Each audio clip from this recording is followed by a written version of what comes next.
चलो बेटा, अगला क्वेश्चन शुरू करते हैं। ध्यान देंगे बहुत अच्छे से। हालांकि कुछ भी नया नहीं है, तो पहली बात तो मैं आपसे उम्मीद करता हूं कि ये क्वेश्चन आपने खुद से ट्राई किया होगा, और यदि ट्राई किया होगा तो डेफिनेटली बन गया होगा, क्योंकि इसमें कुछ भी नया नहीं है। फिर भी इन केस आपको कहीं भी प्रॉब्लम हुई हो तो फिर हम यहाँ पे डिस्कस कर लेते हैं, क्योंकि मैंने यहाँ पे सारे क्वेश्चंस डिस्कस किए हैं, ठीक है, ताकि मैं आपके सामने नहीं हूँ उसके बावजूद भी आपको कहीं भी प्रॉब्लम ना आए, इस बात की मेरी पूरी कोशिश है। तो चलो देखते हैं क्या कहता है क्वेश्चन। सबसे पहले स्टार्टेड बिजनेस विद कैश। फटाफट बेटा मेरे से पहले पहले बोलेंगे। तो यहाँ पे कौन कौन से अकाउंट्स हैं? Cash and capital. दूसरा है purchase goods for cash 20,000 and on credit 30,000। बेटा तो यहाँ पे आपके पास गुड्स आ रहे हैं 50,000 के, आपके पास से कैश जा रहा है और आपके क्रेडिटर्स बढ़ रहे हैं, ठीक है। Sold goods for cash. अब यहाँ पे बेटा आपने 10,000 के गुड्स जो हैं कैश में बेचे हैं, और 15,000 के गुड्स आपने उधार में बेचे हैं, जो कि 20% प्रॉफिट पे बेचे हैं। तो यहाँ पे भी कौन कौन से अकाउंट्स आ जाएंगे देख लो। यहाँ पे एक आ जाएगा आपका कैश, ठीक है। दूसरा आ जाएगा बेटा डेटर, क्योंकि उधार में बेचा है। तीसरा आ जाएगा गुड्स, और क्या आएगा, और आ जाएगा बेटा प्रॉफिट हो रहा है तो कैपिटल, ठीक है। पेड सैलरी, तो यहाँ पे कैश आपका कम हो जाएगा और कैपिटल आपका कम हो जाएगा। कुछ है कुछ भी नहीं इस क्वेश्चन के अंदर। It is very very simple question, है कि नहीं। चलो अब फटाफट फॉर्मेट मैंने ऑलरेडी बना दिया है अकाउंट्स के हिसाब से। अब यहाँ पे देख लेते हैं। सबसे पहले आप देखिए कैश, तो हमारे पास यहाँ पे कैश बढ़ा कितना, 1 लाख, ठीक है। और साथ ही साथ क्या बढ़ा हमारे पास बेटा, कैपिटल बढ़ा 1 लाख, ठीक है। अब उसके बाद आता है second, purchase goods for cash 20,000 and on credit 30,000। तो आपने गुड्स खरीद लिए। तो एक काम करते हैं, पहले मैं इसको यहाँ पे लिख लेता हूँ, चलेगा। नीचे ले आते हैं हम इसको, 1 लाख और यहाँ पे भी है 1 लाख, ठीक है। इक्वल है, हम देख सकते हैं। हालांकि नहीं भी करते तो चल जाता। उसके बाद यहाँ पे हमने गुड्स खरीदे, तो ध्यान देना हमने टोटल गुड्स खरीदे बेटा 50,000 के। तो ये 50,000 के गुड्स हमने खरीदे, तो आ गए हमारे पास गुड्स।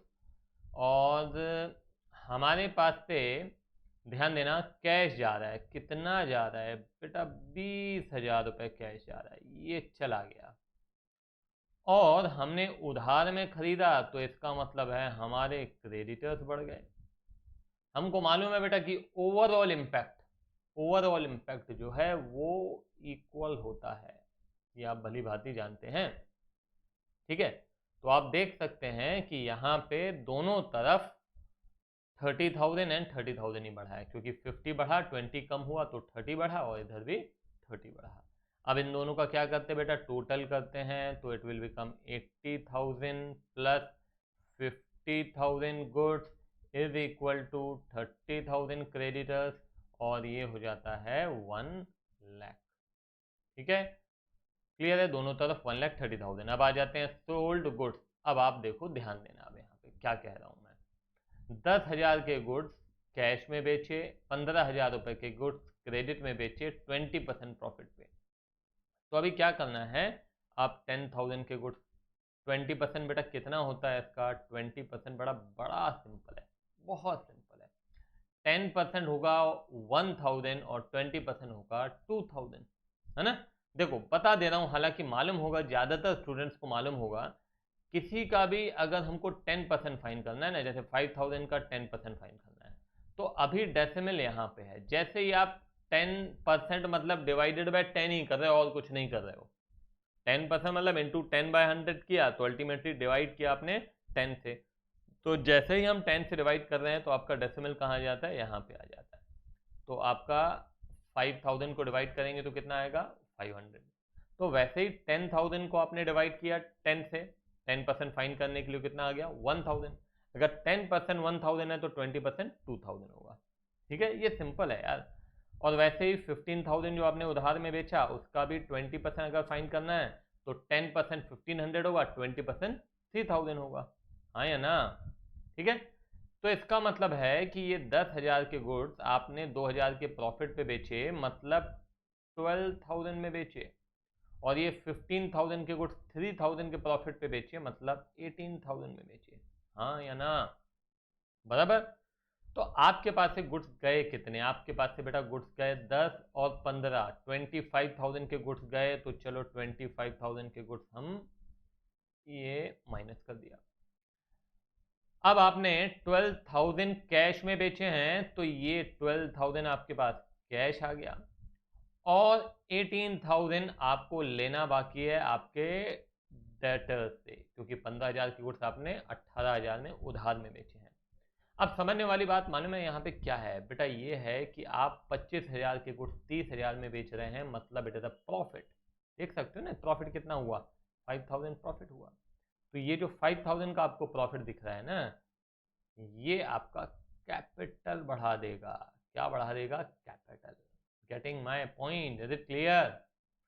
तो ये समझ में आ गया। एक मिनट में इसको इरेज कर देता हूँ। ये वर्किंग ठीक है, ज़्यादा है तो आप पॉज करो, वर्किंग अगर नोट डाउन करनी हो तो आप पॉज करके कर सकते हो।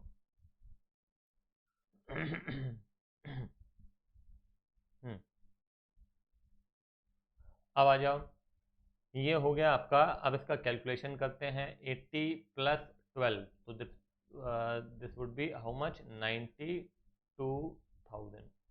ठीक है, इसका एक सेपरेशन होना चाहिए कायदे से यहाँ पे। ठीक है, तो 92 और this will become 25,000 and this is 18,000। तो बेटा अब क्या करना है? 30,000 प्लस 1,05,000 तो what would be the total? देख लो फटाफट, दोनों तरफ इक्वल आता है या नहीं आता है? 135 इधर आ रहा है और इधर भी 135 ही है। उसके बाद है पेड सैलरी 8,000। तो बेटा ये तो बड़ा सिंपल है, 8,000 रुपये आपने कैश दे दिया और 8,000 से आपका कैपिटल भी कम हो गया। तो it would become how much? It would become 84,000 cash, 25,000 goods, 18,000 debtor is equal to 30,000 creditor plus 97,000 is your capital। ठीक है, तो क्लियर है ये? तो अब एक अपन करके देखते हैं दोनों तरफ टोटल कितना आता है। 84 प्लस 25 प्लस 18,000, दिस इज 1,27,000 इधर भी आ रहा है, इज इक्वल टू 1,27,000 इधर भी आ रहा है। ठीक है बेटा, क्लियर है? हर क्वेश्चन पहले खुद से ट्राई करना है, एक बार कंसेप्ट क्लियर हो जाता है उसके बाद ये जरूरी है। ठीक है, चलो बाय बाय।